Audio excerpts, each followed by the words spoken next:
Olá, queridos alunos do primeiro ano do ensino médio. Que prazer indescritível estar aqui com vocês novamente, dando continuidade à filosofia de Aristóteles. Hoje nós veremos a lógica de Aristóteles.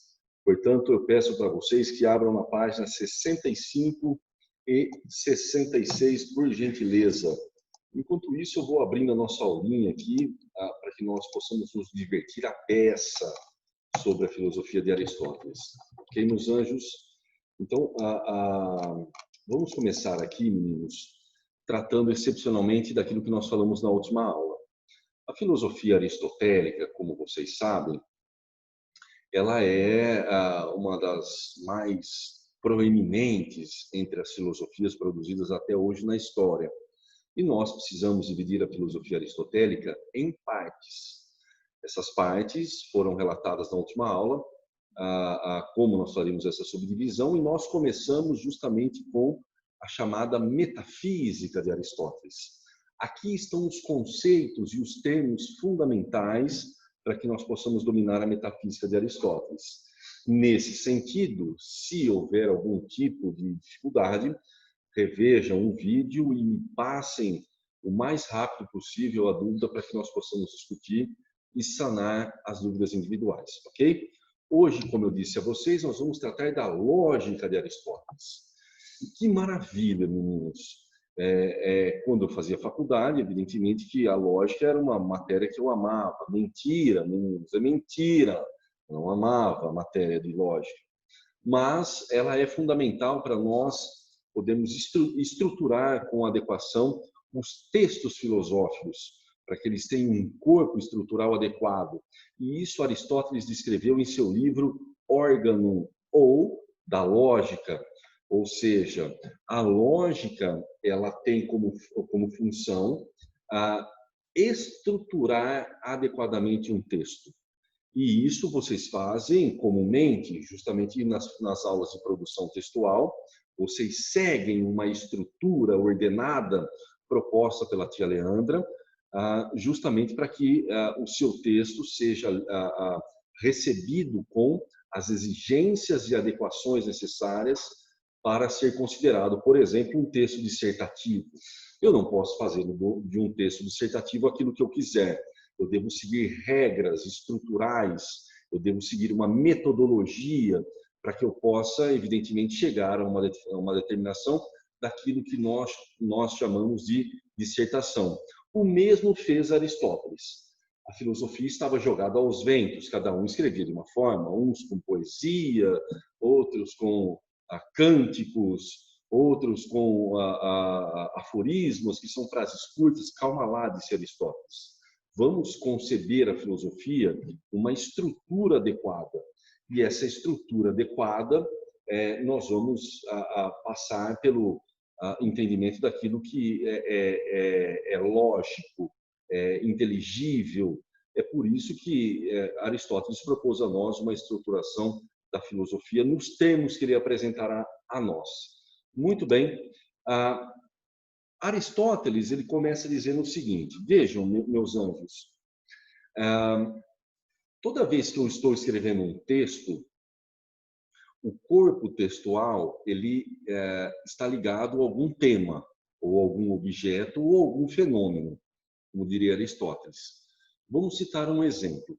Imaginamos que o meu tema, ou o meu objeto de estudo, ou o fenômeno que eu vou estudar, é justamente as diferenças sociais. Ótimo, estamos falando das diferenças sociais. De repente, eu começo a falar de futebol. Aqui, o Corinthians jogou contra o São Paulo, que jogou contra o Santos, o Brasil tem o Neymar. A Ave Maria, você já viu aquela vez que ele jogou contra... Enfim, já não estou falando mais de problemas sociais. Então, Aristóteles, ele diz que um corpo textual, para que tenha equilíbrio em si mesmo, ele deve, do começo ao fim, tratar do mesmo assunto. Ou seja, quando eu vou tratar de um fenômeno, de um objeto específico, eu devo discorrer aquilo que representa esse objeto específico. Se eu sair ou fugir do tema, é lógico que meu texto ele perde o efeito desejado, o objetivo desejado, que era demonstrar aquilo que representa tal fenômeno. Isso ocorre demais com vocês, a tia Leandra deve pegar no pé de vocês, quando vocês fazem alguma dissertação e vocês fogem completamente do tema.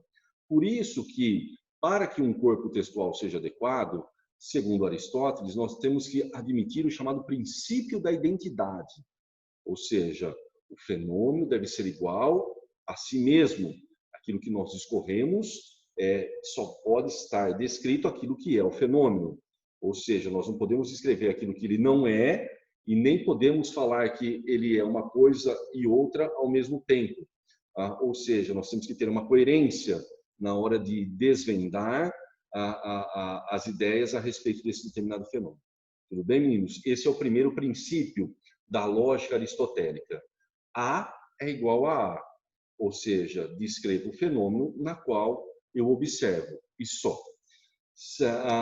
Partimos para um segundo ponto da lógica aristotélica.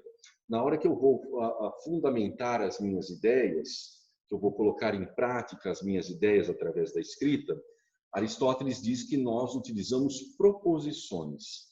O que são essas chamadas proposições, meninos? As proposições, elas são ideias que, interligadas umas às outras, de forma coerente e lógica, me permite chegar a uma conclusão de algo. Vejam que interessante. Se eu estou ordenando as minhas ideias, eu estou tratando de dar coesão a essas minhas ideias. Isso significa que o corpo textual na qual eu estou produzindo deve ter, sim, uma coerência, deve ter uma ligação entre uma ideia e outra. Nós chamamos isso hoje de coesão. E essa estrutura que nós admitimos para um texto, Aristóteles já havia admitido em relação àquilo que ele propôs em sua lógica, ou seja, as proposições, ou juízos, ou ideias, elas devem se ligar umas às outras de modo coerente, para que no final eu possa concluir alguma coisa a respeito de algo. Muito bem, esse é um outro ponto. O próximo ponto é que nós devemos saber diferenciar as proposições, segundo Aristóteles. Uma proposição, ela pode ser universal ou particular. Ela é universal quando ela generaliza uma ideia, quando ela abrange o todo em uma ideia. E ela é particular quando ela trata de aspectos particulares, que pode ser alguns, uns, ele, ela, João, Pedro e assim por diante.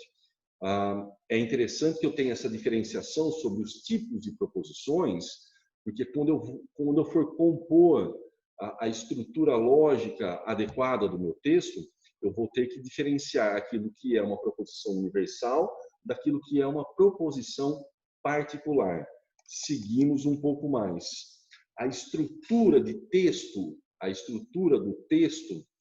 em Aristóteles, formado por proposições, deve seguir as regras do chamado silogismo aristotélico. O que é o silogismo aristotélico, meus anjos? O silogismo aristotélico são proposições ou premissas, que ele chama também, que nada mais nada menos que são frases que, encadeadas logicamente umas à outra, vai gerar uma conclusão adequada. Então, percebam que para formar uma ideia adequada em filosofia, eu devo seguir os princípios lógicos de Aristóteles. Quando eu for descrever algo, eu tenho que falar sobre esse algo até o final. A é igual a A. Tudo que eu emiti como juízo a respeito desse fenômeno, desse algo, são as chamadas proposições. Essas proposições devem ter um encadeamento lógico entre elas. Ao final, esse encadeamento lógico geraria uma conclusão. Essa estrutura básica que nós vamos compor em Aristóteles, ou na lógica aristotélica, nós chamamos de silogismo. O silogismo é o encadeamento de proposições ou premissas que, de forma a juntar as partes, nós chegaremos, evidentemente, a uma conclusão definitiva. Uma dessas proposições ou premissas deve ser universal. A outra premissa deve ser particular. E a conclusão também deve ser particular. Vamos entender o caso aqui no exemplo. Todo homem é mortal. Essa é minha premissa universal, ou minha chamada premissa maior. Por que é a minha premissa universal ou a minha premissa maior? Porque ela dá uma indicação de universalidade ou de generalização a partir do todo. Ele está falando de todos os homens. Então, na hora de compor o meu silogismo, eu tenho que ter nesse silogismo uma premissa que seja maior ou universal. A minha premissa menor, ela tem que ser particular, ou seja, eu não estou mais universalizando o meu juízo, agora estou particularizando. Ao invés de falar de todo, vou falar de Jesus. Jesus é um particular, segundo a determinação de Aristóteles. E quando eu for concluir, eu também vou ter que particularizar, ou seja, falar novamente de Jesus. Essa estruturação de uma premissa maior universal, de uma premissa menor particular, de uma conclusão particular, ela segue rigorosamente aquilo que Aristóteles demonstra em sua lógica. Se eu fugir desse aspecto, eu não estou produzindo um chamado silogismo. Eu estarei produzindo aquilo que os contemporâneos chamam de argumento. Nós não vamos entrar nesse detalhe agora, tá? Muito bem. Então, o silogismo é o núcleo básico, é a formação básica de uma ideia que vai ser transmitida a partir de uma estrutura adequada, e essa estrutura adequada, ela segue esses padrões, essas regras que nós estamos falando, para que nós possamos obter uma conclusão verdadeira a respeito daquilo que nós estamos afirmando. Muito bem. Há ainda no interior do silogismo uma estrutura básica que me permite autenticar a correção desse meu silogismo. Eu preparei um outro silogismo aqui e nós vamos identificar que nos silogismos nós também temos que reconhecer aquilo que é sujeito e aquilo que é predicado. Vejam, meninos, o meu silogismo. Todo município do Maranhão possui calçadas. Balsas é um município do Maranhão. Logo, Balsas possui calçadas. Na minha premissa maior, todo município do Maranhão possui calçadas, eu tenho um sujeito e um predicado. O sujeito é a minha letra A e o predicado é a minha letra B. Esse meu sujeito na premissa maior, ele torna-se predicado na minha premissa menor. E eu incluo um terceiro elemento, que é o elemento C. Esse elemento C, que é o sujeito na minha premissa menor, vai ser também o meu sujeito na minha conclusão. E o meu predicado na premissa maior vai ser o meu predicado na minha conclusão. Perceba que a estrutura do silogismo nós podemos compor por AB, CA, CB. A é justamente o meu sujeito na premissa maior, que se torna predicado na premissa menor, e nós conhecemos essa passagem do sujeito para o predicado de termo médio.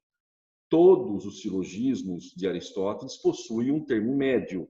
O termo médio, portanto, é o deslocamento do sujeito da premissa maior para predicado na premissa menor. Essa consideração que vocês devem fazer garantirá facilmente a ideia a respeito do silogismo, da estruturação desse silogismo. E, para que nós não incorramos em erro, meus anjos, tem algumas regrinhas que nós devemos seguir e que são, obviamente, muito úteis para nós. Primeiro, de duas premissas particulares, nada se segue. Uma delas deve ser universal. De duas premissas negativas, nada se segue. Ou seja, se eu nego e nego, eu não tenho como afirmar alguma coisa em minha conclusão. Se eu nego na minha premissa maior e nego na minha premissa menor, eu não tenho como afirmar algo na minha conclusão. Nenhum homem é mortal. João não é homem. Enfim, vai ficar confusa, segundo Aristóteles, esse meu entendimento sobre o silogismo. Enfim, de uma premissa afirmativa e uma premissa negativa segue uma conclusão afirmativa e vice-versa. Eu vou fazer exercícios com vocês desse último ponto aqui, tá, meninos? Fiquem tranquilos que nós vamos fazer alguns exercícios. Do mais, meus anjos, o que eu peço para vocês? Eu peço que vocês tenham um carinho especial com essas regras do silogismo aristotélico, porque é muito comum estar no vestibular esse chamado pensamento dedutivo de Aristóteles. O pensamento dedutivo de Aristóteles, ele parte de premissas universais para obter conclusões particulares. Esse tipo de inferência, que nós vamos ver com mais ênfase lá no terceiro ano, é muito comum no Enem, é muito comum na UFT, mas, sobretudo, na UEMA. É uma coisa muito interessante que na UEMA, todo ano, cai alguma coisa sobre silogismo aristotélico, sobre a lógica de Aristóteles, sobre o pensamento dedutivo de Aristóteles. Tudo bem, meus anjos? Na próxima aula eu venho com exercícios de silogismos para nós fazermos e corrigirmos e para que nós tenhamos uma atenção especial sobre esse aspecto da filosofia aristotélica. Tudo bem? Um beijo para vocês, estou à disposição. Fiquem bem.